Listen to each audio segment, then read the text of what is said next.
না বইলা আমি বলছি একটু এড়ায় গেছি, কারণ যদি বুঝছি এটা ওরা বুঝে যায় তাহলে জুলুম আরো বাইরে যেতে পারে। এই চিন্তা করে আমি বলছি যে আপনারা তো র্যাবের লোক, আমার র্যাব ধরে নিয়ে আসছে, আপনারা তো র্যাবেরই লোক। তো এরা প্রশ্নটা এড়ায় গেছে। এবার প্রশ্ন করতেছে, হুজুর আচ্ছা বলেন তো এদেশে এমন কিছু বক্তা যারা একটু জজবাতি গরম বয়ান দেয়, মানুষকে ইয়া করে, এদের কয়েকজনের নাম বলেন, আমাদের দরকার। আমি সর্বপ্রথম আমার নাম বলছি। কার নাম? আমার নাম বলছি। আমি জজবাতি জিয়াদি বয়ান করি। হুজুর আমরা তো আমরা ধরছি আছি, অন্যদের নাম বলেন। আল্লাহি একটু বাড়াইও বলতেছি না, একটু বাড়াই বলার সুযোগ নেই। এরপরে আমি একজন পীর সাহেবের নাম লিখছি, সত্যি কথা বলি, একজনের নাম লিখছি। এরপরে মামুন শাহ হুজুরের নাম লিখছি। এরপরে গুনবী ভাই, আসলে যাদের নাম লিখছি মোটামুটি সবাই গ্রেফতার। তখন কি সবাই গ্রেফতার, রিমান্ড অবস্থায়। ওয়াল্লাহি একটু বাড়ায় বলতেছি না, আবারও কসম করে বলতেছি, আমি একটু চালাকি করছিলাম যে ওনাদের ব্যাপারে অনেক কিছু শুনি, আছে একটু দেখি তো। আমি সব নাম লেখার পরে গুনবী ভাই, হারুনিজার ভাই, উসামা ভাই, কিংবা জুনায়েদ আল্লাহ সাহেব, মামুন শাহ হুজুর, সবার নাম লেখার পরে হঠাৎ করে জিজ্ঞেস করতেছে, হুজুর প্রথমে যার নাম লিখছেন উনি কে? আমি বলছি কেন ছিলেন না? আমি বলছি অমুক দলের নাইবে আমির সাহেব। ওয়াল্লাহি কসম, এক ইঞ্চি যদি বাড়ায় বলি, আল্লাহর কসম, আল্লাহ যেন আমার উপরে, এজন্য এই কথা যদি তুহমত হয়ে থাকে আমার উপর আল্লাহ আযাব আসে, এতটুকু বলতেছে।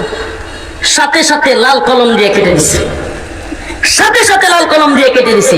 শুধু কেটেই দেয় নাই, আমি যখন জিজ্ঞেস করলাম কি, উনি তো সবচেয়ে গরম কথা বলে, পারলে হাসিনার একবার কাপড় খুলে ফেলে, তো উনার নাম কাটছেন কেন? হুজুর এটা বুঝবেন না। কি বলে? এটা বুঝবেন না। এখনো যারা মনে করেন যে আমরা সব, আজকে কি দেখলেন আপনারা? ফরিদ উদ্দিন মাসুদকে আল্লামা বানানোর জন্য যারা তৈরি, হাসিনা চলে যাওয়ার পরে যারা ফরিদ উদ্দিন মাসুদকে বড় বুজুর্গ দাবি কইরা তার বিরুদ্ধে বললে চোখ উপড়ে ফেলবে, কানা ঘেরাও করবে, এই অবস্থানগুলো দেখতেছেন। আর আমরা রিমান্ডে, আমি নিজে এটা যাচাই করে আসছি।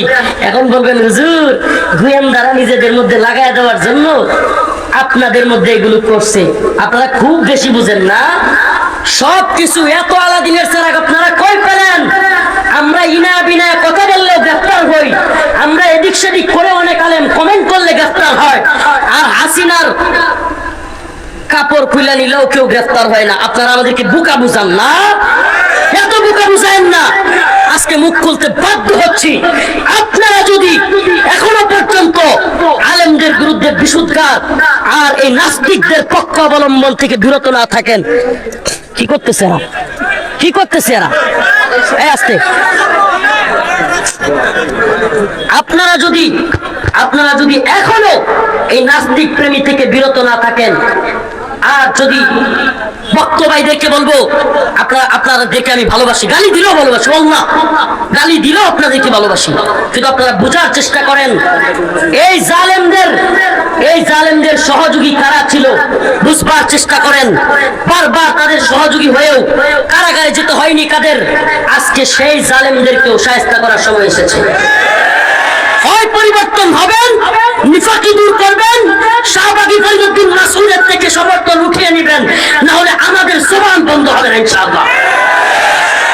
আজকে আমার রিমান্ডের ছবি ভাইরাল হয়, ফরিদ উদ্দিন মাসুদের বিরুদ্ধে কথা বললে গোয়েন্দা সংস্থার কাছ থেকে এই ছবি আপনারা কিভাবে পেলেন? জবাব দিতে হবে জাতির সামনে, জাতির সামনে জবাব দিতে হবে। এতদিন হলো রিমান্ডে নিল আমাকে, প্যান্ট গেঞ্জি পরা এই ছবি আমি কান্না করে ইলিয়াস ভাইয়ের সাংবাদিক তার লাইভে এসে বললাম, আর এখন এগুলো ভাইরাল হয় ফরিদ উদ্দিন মাসুদের বিরুদ্ধে বললে অবশ্যই ফরিদ উদ্দিন মাসুদ গোয়েন্দা সংস্থার সাথে ছিল, আর সে হয়তো আপনাদেরকে এগুলো নিয়ে দিছে।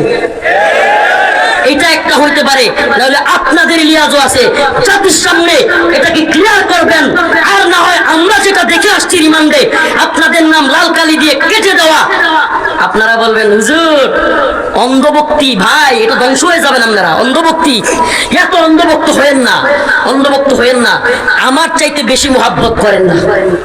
আমি চ্যালেঞ্জ করলাম, আমার চাইতে বেশি মোহাব্বত আপনারা করেন না। আমি কারগুজারি শোনাবো না, লম্বা কারগুজারি হয়ে যাবে। আমি অনেক মোহাব্বত করি, কিন্তু ফরিদ উদ্দিন মাসুদ ইস্যুতে, নাস্তিকদের ইস্যুতে, শাহবাজ ইস্যুতে, আল্লামা সাঈদী রহমাতুল্লাহর ফাঁসি চাওয়া ব্যক্তির ইস্যুতে আমরা কোনো ছাড় দিতে রাজি নই।